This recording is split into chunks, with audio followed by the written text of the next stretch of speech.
think this is a prime example of how the bureaucracy that runs the city of Baltimore has continued to let its citizens down. I think this is an important example of how Baltimore City has failed to protect its citizens and really has shown us that the city government is both morally bankrupt and incapable of actually providing justice to people like Zach. I think what happened to Zach is just a case of somebody being in the wrong place at the wrong time, and it's really unfortunate to see what's happened to him. And I think it's great what Anna's doing. I'm here to support her any which way I can, because I think as somebody who's also been a victim of violent crime myself here in the city of Baltimore, somebody that realizes that we're really all living under threat, and it's a shame that we've fallen so far as a society where we look at what happened to people like Zach and say, well, gee, that's what you get for living in Baltimore. I refuse to accept that. I think that we shouldn't have to be the ones that are afraid. I think the criminals should be afraid. What's been said about him is horrific. What happened to him was horrific, and for a politician, for somebody who's in public office, to allow a spokesperson to say what she said is unthinkable. I'm sure you all know about my husband, Zach Sowers, who was attacked last year and died. I'm sure you all know about my husband, Zach Sowers, who was attacked last year and died due to brain injuries caused by the attack after 9 months in a coma. Our family has tried to positively cope with this situation, and we have found 2 ways. The first is the memorialization of Zach through the Zach Sowers Brain Trauma Research Fund at Johns Hopkins. This fund provides money for laboratory and clinical research of brain trauma, as well as continuing education for the medical staff in the Hopkins Neurocritical Care Unit. The second is a group of legislative issues dealing with crime and victims' rights, collectively called Zach's Law, which we will present in Annapolis.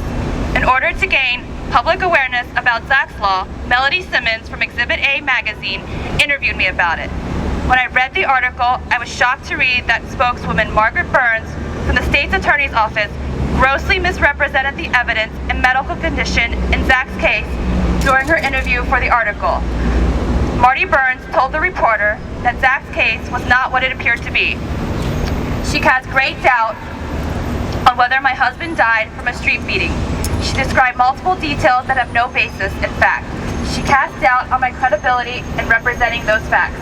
I called her at her office after reading the article. That same day, I called her on her cell phone and sent her an email. I left messages on both phone lines. After 4 days of no response, I finally contacted her. I finally received contact via an email letter. She stated that she wanted to keep the matter private and that we must seek forgiveness, and not in any way that may appear insincere. Desiring a more personal response, I called her again, and eventually we spoke over the phone. She stated that she was vastly misrepresented in the article.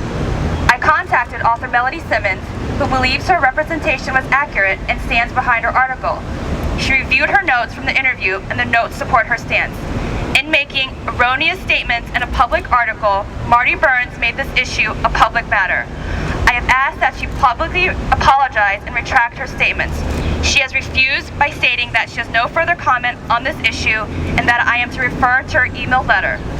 As a result, she has hurt my integrity and my ability to lobby for Zach's Law and to help others who might one day face a similar situation to my own. She has stated that she does not want to silence my voice as I speak for victims' rights, but she has strained the credibility of my words with her statements.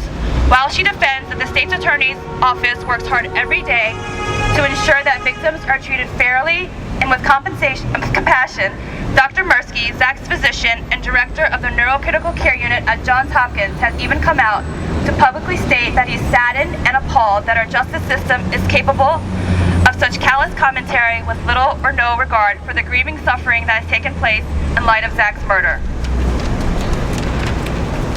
He has also stated that Ms. Burns' slanderous inferences have added to our torment and ability to cope.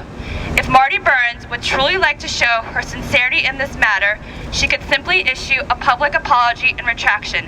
To date, she has not. Margaret Burns, if you are as sincere as you say you are, you will come out of that courthouse right now and publicly apologize for and retract the statements that you have made.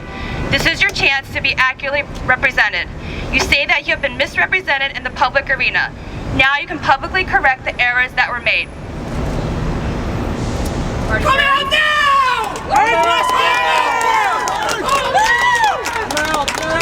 Come out now, we're waiting!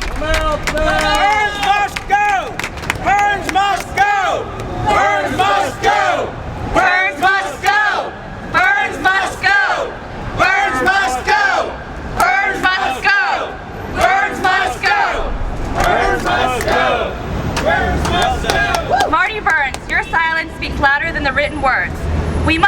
our officials accountable for their actions and their words. I didn't ask to be in the public eye. I didn't ask to be a representative for change. So many crimes like this happen in our city every day. This murder has become a catalyst, and we are all out here to support each other because we are tired of having our city run by criminals. We want our neighborhoods back.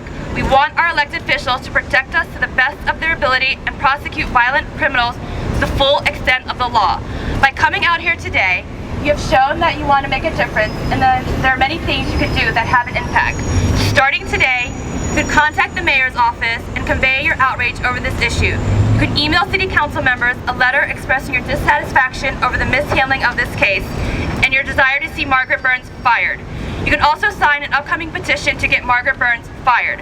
After today, you could continue to make an impact by voting. This incident could have happened to any one of us. If we stay informed about our local politics, we can choose competent officials to run our city. But in order to choose competent people, we must register to vote, and we must show up on election day to cast our ballot. When informed voters vote, people like Jessamy and Burns do not get elected or re-elected. You can also visit ZachSowers.com and continue to follow the story so that it stays fresh in your mind. The state's attorney's office is hoping this will all just go away. Don't let it. And if you have the means, please donate to the Zach Sowers Brain Trauma Research Fund at Johns Hopkins. Help keep Zach's legacy alive. The fund can only exist as long as there are donations. Finally, you can follow the progress of Zach's Law as it makes its way to Annapolis in January. Show your support of this collection of legislative issues by writing to your congressperson and expressing your desire to see this bill go into effect as a law. Together, we can give Zach's legacy a purpose by binding together to make our city safer and thus preventing future crime victims. Thank you very much. Thank you all for being here.